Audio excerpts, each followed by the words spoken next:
Every year we see the flagship iPhone up against the flagship Samsung S23 Ultra. But actually, this year as a lifelong iPhone user, I think almost everybody has missed out on this absolute gem, the regular S23, which in my eyes is the, well, now discontinued iPhone mini of the Android world. Now in previous years, the regular S22 and before that was always plagued with issues like bad cameras, really bad battery life, and that horrendous Exynos chip, which just slowed everything down. But this year, this S23, I think represents actually one of Samsung's best overall phones, potentially even winning Phone of the Year when you factor in the value you're getting versus the price you'll pay for one of these. So here are my thoughts around why you should be considering the plain old S23 as your next phone. Now a quick shout out to 1Password for sponsoring this video. I am a huge fan of using a proper password manager and not using a built-in one. 1Password offers features that the likes of Samsung Knox and browser-based password managers just can't. From storing two-factor authentication codes, personal ID, credit cards, even creating unique answers to those security questions you get asked to protect your accounts. Their approach to security is second to none, and their Mac app is insanely good with its ability to fill in forms across every website and every app,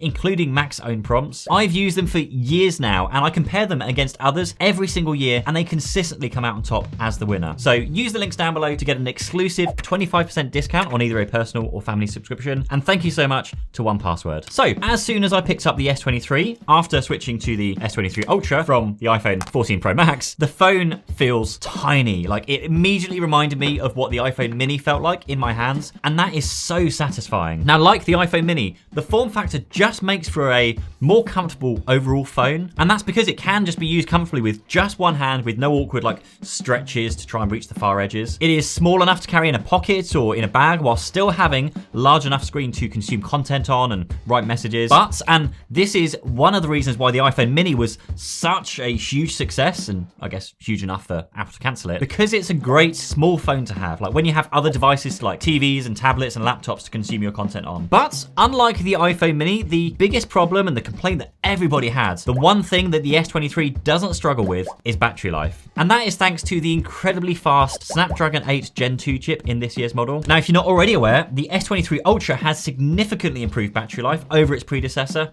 and that is down to the same Snapdragon 8 Gen 2 chipset that's in all of the models this year, the S23 Ultra, S23 Plus, and the regular S23. Now, I've been able to comfortably get a day and a half, sometimes even 2 days from this phone without even trying to stretch out the battery life. This weekend just gone, for example, it was a pretty busy one with the family, and I didn't get to use the phone that much, but I had 20% of battery left after a day and a half of use. Now, it's not as good as the S23 Ultra because that physically has a much larger battery, but the S23 still has a pretty reasonably sized 3,900 milliamp hour battery that still performs exceptionally well. This phone fixes the one issue that plagued all iPhone users when switching to the iPhone mini, and this phone gives you that small, compact, but very powerful and very capable phone without battery life being a drawback. And then there's the price. Now, at time of making this video, I was able to trade in an old phone and get an extra £100 off, which made this phone just £349, which is astounding. That is cheaper than any iPhone, cheaper than the Pixel range of phones, including last year's 6A, and cheaper than the Nothing Phone 1. And with that said, discounts aside, this is still a fairly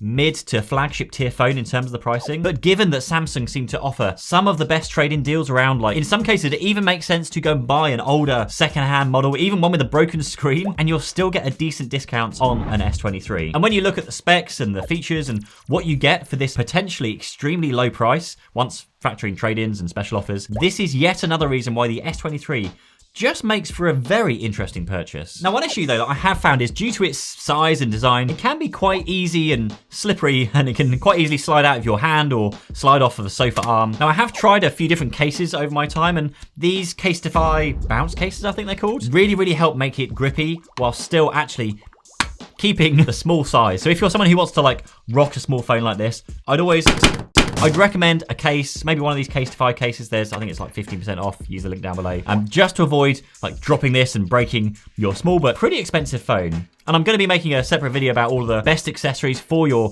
S23 and the S23 Ultra soon. So if you are interested in discovering all of the cool accessories that exist for the S23 range, make sure to make sure to subscribe to see that one. Now, of course, there are some missing things when it comes to the regular S23 and also the S23 Plus from the Ultra. There is no 10x zoom lens. There's no S Pen that we get on the S23 Ultra, but I don't see that as a bad thing. Now, if I compare this over to the iPhone mini again, I know so many people who are interested in the iPhone mini because they just wanted something that did a good job at everything they did without carrying around this, huge slab of a phone in their pockets. And also, due to the size, everyone I've spoken to has said how the small form factor actually helps you use your phone less too, if that's something you're interested in. Now, the rear cameras themselves are actually the same as last year's phone, except for the front, which has been improved. But due to the Snapdragon 8 Gen 2, the performance across all of the cameras is still better. There is still an issue with shutter lag, which can be minimized by downloading the Camera Assistant app.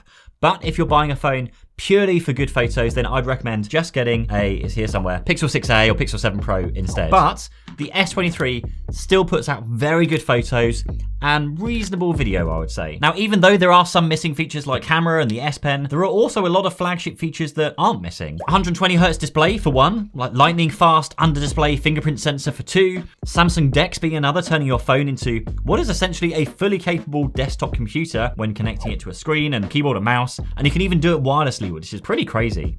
You also get a flat display on the S23, which some people seem to prefer over the curved edges of the Ultra, but that's personal preference. But for those of you who don't care for or don't have the budget for a phone that includes the S Pen and the better cameras, this, and I guess the S23 Plus, once again is seriously worth considering. I'm actually really tempted to switch over to this instead of the Ultra, just because it is far more comfortable to use and it's more conveniently sized. I don't use the S Pen, I just don't find a good use for it. I also charge overnight and at my desk and in my car. And so the only thing I really feel like I lose is the 10x camera, which is kind of great. And it's one of the things that I really, really love about the S23 Ultra, which you can go and watch my experience of right here. Until the next one.